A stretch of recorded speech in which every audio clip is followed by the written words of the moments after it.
Hi friends. Welcome back to my channel. ఈరోజు ఎండు చింతాకుతో చిన్న చేపల కూర చేస్తున్నాను. అది మట్టి పాత్రలో. చూసేద్దాం రండి తయారీ విధానం.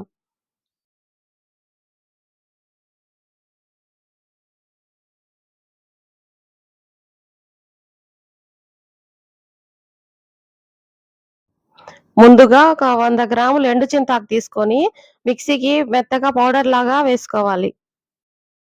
తర్వాత చేపలు శుభ్రంగా కడిగి పెట్టుకున్నాను.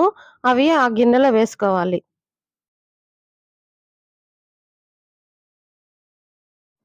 చేపలు మొత్తం అందులో వేసిన తర్వాత ఒక టేబుల్ స్పూన్ పసుపు, 2 టేబుల్ స్పూన్ల కారము, అలాగే సరిపడా ఉప్పు వేసుకొని నూనె గూడా ఒక 100 గ్రాములు వేసి బాగా కలుపుకోవాలి.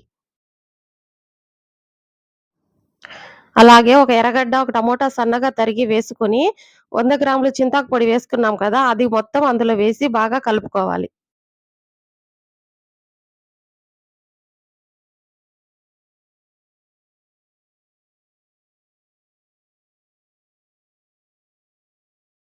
ఒక 50 గ్రాములు చింతపండు 15 నిమిషాల ముందు నానబెట్టుకున్నాను. అది బాగా చిక్కగా రసం పిండి అందులో వేసుకోవాలి.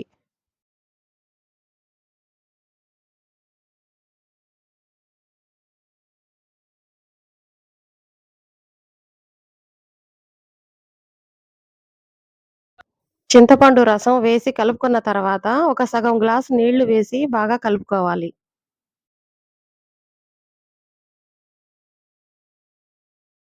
మొత్తం కలిపిన తర్వాత ఆవాలు, మెంతుల పొడి 1.5 టేబుల్ స్పూన్ వేసుకోవాలి. ఇది ఎందుకంటే కూర అనేది నీసు వాసన లేకుండా ఉంటుంది. దానికోసం తప్పకుండా వేసుకోవాలి. స్టవ్ లో ఫ్లేమ్‌లో పెట్టేసి ఆ గిన్నె పెట్టి కూర బాగా ఉడకనివ్వాలి. ఒక 10 నిమిషాల తర్వాత ప్లేట్ తీసేసి వీడియోలో చూపిస్తున్న విధంగా కూర అటు ఇటు కలుపుకోవాలి. గరిటైతే పెట్టకూడదు. గరిటె పెట్టినందువల్ల చిదురు చిదురు అయిపోయిద్ది కూర మొత్తము. ఈ విధంగా నీరు మొత్తం ఇంకిపోయేంత వరకు స్టవ్ మీద పెట్టుకొని ఇప్పుడైతే స్టవ్ ఆఫ్ జేస్తున్నాను. కూరైతే రెడీ అయిపోయింది.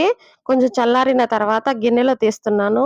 ఈ విధంగా ఒక పక్కగా తీసుకోవాలి. బాగా చిక్కగా చాలా కలర్‌ఫుల్‌గా వచ్చేసింది. ఎండు చింతాకుతో చిన్న చేపల కూర.